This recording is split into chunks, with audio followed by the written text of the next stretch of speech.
After my C-section, I begged, "Can someone please hold the baby so I can rest?" Hours passed. Nothing. The next morning, my mom posted, "The best family vacation." 6 weeks later, still weak and bleeding, my phone exploded, 88 missed calls, and a message from sister, "We need $5,000 now." I looked down at my son and texted back. I didn't expect the C-section. I thought I'd push him out like everyone else I knew. But after 17 hours of back-to-back contractions and no dilation, the doctor came in with that calm voice that makes you feel worse somehow and said we had to go to surgery. I didn't argue. I was too exhausted to lift my head. The OR was bright and cold and everything felt surreal. I remember my arms being strapped down and this pressure, like someone standing on my chest. Then I heard a cry. My son's first sound in the world, and I couldn't even move to see him. They brought him to my face for a second, then whisked him away as they stitched me up. When I woke up in the recovery room, everything felt heavy. My arms, my legs, my head. The nurse placed him gently on my chest and said something cheerful I didn't catch. I couldn't focus. I whispered, "Can someone hold him for me just for a little while? I need to sleep." She looked around and said, "I'll go check if your family's here." But I already knew they weren't. Brandon was there. My ex. We'd broken up 3 months ago after everything between us broke down. The stress, the fighting, the distance. But somehow he was the only person in the room with me. He held the baby while I drifted in and out. Changed the diapers. Watched the monitors like a hawk. I didn't have the strength to talk much, but I remember thinking I never expected it to be him. The next morning, after a night of nurses adjusting IVs and me trying to sit up on my own, I opened my phone. No text from my mom. No missed calls. Nothing from my sister either. I checked Facebook just out of habit, and there was a full family photo. My mom, my sister, and my stepdad on the beach, matching outfits, sunglasses, drinks in hand. The best family vacation. Posted at 10:03 p.m. the night I was cut open and brought a new life into this world. They knew the date. They knew the hospital. They knew I'd asked them to come. And they left. I didn't cry. I think I was too empty to cry by then. Just stared at the photo until the screen dimmed. Brandon came back into the room with coffee. He sat down, held the baby, and told me to go back to sleep. He never said anything about the photo. I never mentioned it either. The nurses eventually asked me when I'd be discharged and if I had someone to help at home. I said yes. I didn't tell them the truth. That my mother hadn't even called. That my sister didn't even check in. And then 6 weeks passed. I was still weak. Still bleeding. Barely sleeping. Working part-time from home because clients didn't care that I had a newborn and stitches that still hurt. That morning, I left my phone on the table for an hour. When I picked it up, I saw 88 missed calls. Most were from my mom. Some from my sister. A few from numbers I didn't recognize. At the top was a message from my sister. "We need $5,000 now. Please." No context. No explanation. Just that. I looked at my son asleep on my chest. Then I texted back, "I'll see what I can do." Even then, I still thought maybe they'd just forgotten. That maybe I was overreacting. But that message, that was the beginning of everything shifting. Because a week later, I didn't just say no. I started planning. I didn't reply right away. The message just sat there on my phone like something sour I couldn't quite swallow. "We need $5,000 now. Please." No explanation. No greeting. Just the usual demand, coded with just enough urgency to make it sound like an emergency. But they always did this. Always framed it like I was the family's safety net. Not because they respected me, but because I was useful. It's not like I hadn't paid before. I paid for my sister's rent once when she got behind. Covered my mom's dental bill. Bought my stepdad a new phone after he dropped his in a lake on a fishing trip. I even helped my mom refinance her car loan when she was drowning in payments. No one ever asked how I was affording all this while pregnant and working full-time. They just assumed I'd figure it out. But that morning, my son was asleep on my chest, wrapped like a burrito in the only onesie that didn't smell like sour milk. I was running on maybe an hour of broken sleep. My incision was still sore. I hadn't showered. And when I saw that message, something in me just clicked off. I texted back, "I can't help right now. Maybe in a week or two. Things are tight." That was a lie. I had the money. But I'd bled too much. Given too much. And they'd taken too much without ever giving anything back. Brandon was in the kitchen washing bottles when I said it out loud. Just one sentence, "They want $5,000. He didn't look surprised. Just said, "Of course they do." He hadn't left since the hospital. No drama, no announcement, just stayed. He'd grab groceries, put the baby to sleep, fold the laundry that had been piling up for weeks. We didn't talk about what we were. Maybe we were still broken. But he was there. I'd half expected him to come for a day or two and then go back to his old apartment. But he kept showing up. Cooking. Helping. Being quiet in the way that people are when they're trying to earn back trust without saying it. Meanwhile, the texts from my family kept coming. "How's the baby? Any chance you can send it today? Your sister's freaking out." We wouldn't ask if it wasn't serious. They wouldn't ask if it wasn't serious. That line made me laugh. They'd ask me for help when it was over dumb things. Spa deposits, concert tickets, credit card debt from buying stuff they didn't need. This wasn't new. They just never had the audacity to ask 6 weeks after abandoning me in a hospital. That week I stayed quiet, focused on the baby, on healing, on figuring out a rhythm with Brandon in the house. He was better with the baby than I thought he'd be. Not perfect but present. He woke up when I couldn't. He paced the hall with the baby when he cried for no reason. He looked at me differently now, like he actually saw me. I started doing something I hadn't done in years. I let my phone ring and didn't answer. Until the texts changed tone. My mom started sending longer messages. I feel like we've grown apart. It wasn't our intention to miss the birth. We thought you had Brandon. We were going through a lot and we didn't want to bring that stress into the hospital. And then, we love you. Things just got complicated. No apology. No, I'm sorry I wasn't there. Just a vague explanation about how they didn't want to intrude. Funny how they didn't want to intrude at the birth of their grandson but had no problem blowing up my phone when money was involved. I told Brandon I was going to start saying no. Actually saying it. Not just delaying. Not dodging. Saying it like I meant it. He said finally. That same night I opened my phone, scrolled through my sister's messages and blocked her. The little "you've blocked this contact" message popped up and I just stared at it. It didn't feel petty. It felt necessary. The next morning I transferred all my family group chats into an archive folder and muted them. I didn't delete them. Not yet. Just moved them far enough out of reach that they couldn't haunt me every time I picked up my phone. Then I opened my laptop. I started looking over my finances, making a list of all the extra monthly expenses I was still covering for them without even thinking. Subscriptions in my name. Cell phone lines. A car insurance payment I hadn't realized was still coming out of my account. I started writing them down, one by one, because the week of silence was over. And the revenge wasn't going to be loud. It was going to be methodical. It started small. I canceled the Netflix account that was still linked to my mom's living room TV. Then the Hulu. Then Spotify. One by one. I didn't say anything. No announcement. No warning. Just gone. 2 days later, my sister texted me from a new number. Hey, did the Netflix get hacked or something? It logged us out. I stared at it for a moment then blocked that number too. He tried again from a different one. Come on. Just let me know if I need to reset the password. We're trying to watch something. I didn't reply. Then came the call from my mom. I didn't pick up. She left a voicemail. Hey sweetheart, just checking in. Your sister's been really upset. And your stepdad says the insurance bounced? Did your card expire? Let me know, okay? Love you. The fake sweetness grated on me more than the silence had. I didn't return the call. Brandon was the one who noticed it first. You're quieter now, he said. I just nodded. Because something was shifting. It wasn't just that I was cutting them off. It was that I was finally starting to understand the role they'd boxed me into my whole life. The responsible one. The fixer. The wallet. And the worst part? They didn't even pretend to love me the way they did my sister. Even as kids, my sister was the center of everything. She failed a test. My mom blamed the teacher. I got straight A's. Well, that's expected from you. She threw a tantrum in public. She was just spirited. I voiced a boundary. I was too cold. When I got pregnant, my mom cried for hours. Not out of joy but because this could ruin your career. But when my sister flunked out of college for the second time, they flew her to Miami for a reset weekend. I was done. Brandon saw the list on my laptop one night. A spreadsheet with everything. Payments, logins, names. He just said, need help? I handed him the laptop. We started canceling things together. By the end of the week, their cable was disconnected. Their car insurance was switched off. The extra line on my phone plan? Gone. And that's when the panic started. My mom left voicemails that weren't sweet anymore. Emily, what the hell is going on? Your stepdad just got pulled over and found out the insurance was canceled. Are you serious right now? My sister from yet another number. This is next level petty. Grow up. We need this stuff. It's not even about the money. It's about family. I laughed out loud at that one. Family. Not a single one of them was at the hospital when I gave birth. Not a single call that day. They were on a beach while I was vomiting from anesthesia and holding my baby alone. Family didn't forget the biggest moment of your life just because they needed a break.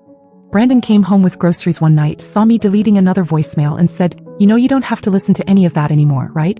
I nodded. But I did listen to some of them. Not because I cared what they said, but because I wanted to remember how easy it was for them to turn on me when I stopped being useful. A week later, my mom showed up, unannounced. Knocked on the door like nothing was wrong, holding some cheap stuffed animal like it could patch everything. Brandon answered. She tried to push past him. He didn't let her. She asked if I was home. He said yes, but that I didn't want to see her. He called through the door. Emily, stop being dramatic. We just needed help. We've always been there for you. Brandon turned and looked at me waiting. I said nothing, and eventually she left. That night, Brandon sat on the edge of the bed rocking our son to sleep. He said, this could be your life. Just us. No more of their noise. And for the first time in months, I actually let myself believe it. 3 days after my mom showed up at my door like nothing happened, I got a certified letter in the mail. At first, I thought maybe it was some legal notice, maybe something from the hospital or insurance. I opened it standing over the sink while the baby screamed in the background and Brandon bounced him in the living room. Inside was a typed document. 2 pages. Double-spaced. Itemized. At the top it said, "What we've done for you over the years."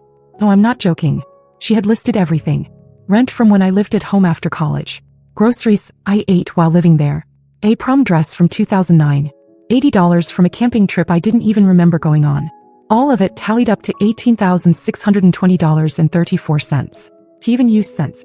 Taped to the back was a handwritten note. "Emily, this isn't an attack. It's just to remind you that family is about give and take. We helped you. Now we need help. It's time to give back."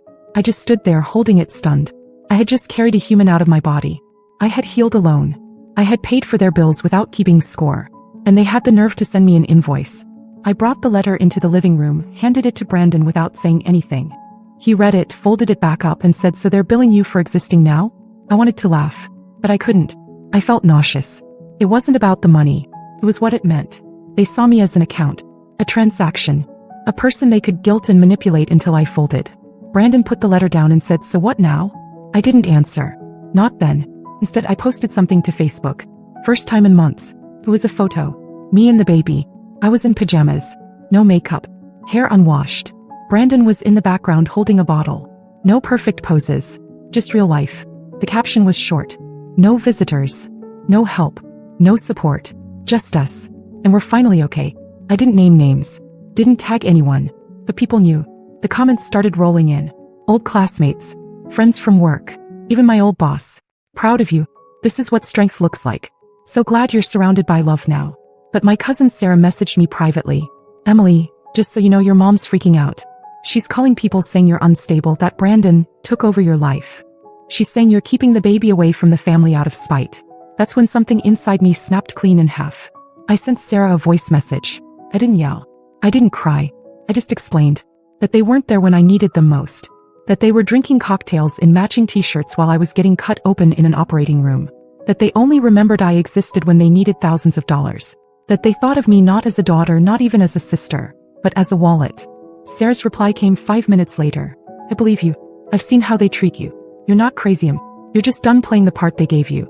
And that night, as if the universe wanted to twist the knife a little further, something unexpected happened. Brandon proposed. But not with a ring. Not with a speech. Not with flowers. We were sitting on the couch. It was 9:30 p.m. The baby had finally gone down after screaming for an hour. I was drinking cold tea I'd reheated 3 times. I was in an old t-shirt with spit up on the collar. He looked over and said, "Let's do this. Let's raise him together.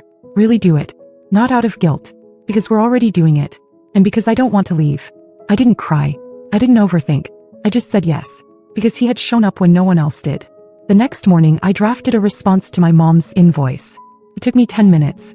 I sent her a check for $18,620.34. Along with a note. "Paid. Now don't ask me for another thing." And for the first time since I'd given birth, I exhaled. But I knew them. I knew this wasn't the end. They'd come back louder. Angrier. More desperate. And I was ready for it. The check cleared within 2 days. I watched it disappear from my account like I was paying off a credit card, not my own mother. Brandon asked me if I regretted sending it. I said no. Because I knew what would come next, and I wanted it to come. And I didn't have to wait long. 3 days later, my mom called me from a blocked number. I answered out of curiosity, not kindness. She didn't say hello. She said, "So that's it? You're cutting us off now? After everything?" I didn't respond. She went on. Said I was being brainwashed by Brandon. Said he was turning me against my own family. Said I was emotionally blackmailing them by keeping the baby away. I hung up. A few hours later, my sister called Brandon. I didn't even know she had his number. He let it go to voicemail, then played it on speaker while we sat at the table feeding the baby. "Tell Emily this is pathetic. She's burning bridges, and for what? You think she's gonna raise that kid without us? You're not even married. You think this is a real family?" Brandon didn't even flinch. He reached across the table and squeezed my hand. But the message stuck with me. Not because it hurt, but because it was exactly what they believed. That nothing in my life was real unless it included them. That Brandon wasn't a real father. That I wasn't a real mother without their approval. I started documenting everything. Screenshots, voicemails, messages. Every fake apology followed by another demand. Every passive-aggressive post from my mom's account. I kept it all. And then I started responding, not to them but to life. I called my phone carrier and removed the extra lines. Called the insurance company and gave them new payment info. Just for me. Changed passwords. Closed joint accounts. Anything with my name attached to theirs. Gone. They tried to shame me. Publicly. My mom posted a long vague rant on Facebook a week later. It's sad when people you raise turn their back on you. Especially when they forget who fed them, clothed them, and picked them up when no one else would. Got a dozen likes. 1 heart emoji from my aunt. My sister commented exactly. I didn't say a word. But people noticed. Friends messaged me, "Are you okay? Do you want me to report the post?" I said no. Let them have their little spotlight. Let them scream into the void. Because behind the scenes, everything was falling into place. Brandon had started freelancing again. We were taking turns with the baby and starting to feel like a team. We were exhausted, broke, and figuring it out day by day, but it was ours. All of it. The mess, the love, the silence after a 3 a.m. feeding. One night, I walked past the nursery and saw him asleep on the floor next to the crib, one hand on our son's leg, like he was grounding him to the earth. I stood there and realized I hadn't thought of him as my ex in weeks. He was just Brandon now. Ours. I got one final voicemail from my mother after that. Her voice was cold and slow. "This is your last chance. We're family. And if you think you can erase us from your life without consequences, you're wrong." I didn't answer. I didn't save it. I deleted it and blocked her number. And for the first time since the day I gave birth, my phone was silent. Peaceful. Like the storm had finally passed. Strange how quiet life gets when you stop letting the wrong people into it. There was no big fight. No screaming match. No final confrontation in a driveway. Just silence. After months of drama, manipulation, and guilt, I blocked the last number, archived the last email, and closed the last financial tie. And the world didn't end. In fact, it got better. I started waking up without checking my phone in dread. No missed calls. No passive-aggressive texts. No new emergencies that somehow only I could fix. Brandon and I fell into a rhythm. It wasn't perfect. We still argued sometimes. The baby still had nights where he wouldn't sleep unless one of us stood bouncing him for an hour. But we were figuring it out together. He hadn't moved out and I hadn't asked him to. Somewhere along the way, that question just stopped being a question. He was home now. He started leaving little notes in the kitchen. Reminders for bottle times or, "You got this," scribbled on the corner of a grocery list. He wasn't trying to fix me. He was just there. And after everything I'd been through, that was everything. One afternoon, while the baby was napping and we were finally sitting down with actual hot coffee, I asked him if he remembered that fight we had 3 months before the birth when he walked out and we thought that was it. He nodded. I said, "Why'd you come back?" He thought for a second and said, "Because I realized I didn't want to miss anything. Not the good, not the hard.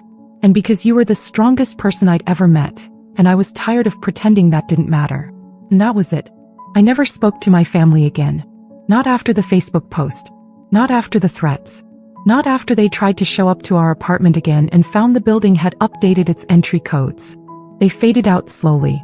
Like background noise you don't realize is gone until you notice the silence. And strangely, no one begged me to fix things anymore. Once the money stopped, once the power shifted, the urgency vanished. My sister moved on to her next crisis. My mom found someone else to guilt. I heard bits and pieces from cousins, how my name came up less and less. How the story changed until they pretended they didn't even know what had happened. But I did. I knew exactly what happened. I became a mother. I stopped asking for permission to live my life. I chose the man who showed up, not the people who vanished. I built a home out of pieces they tried to convince me were worthless. And I never sent another dollar. Sometimes I think about that hospital room. About whispering, "Can someone hold the baby so I can rest?" And hearing nothing. No one coming. No one caring. Except Brandon.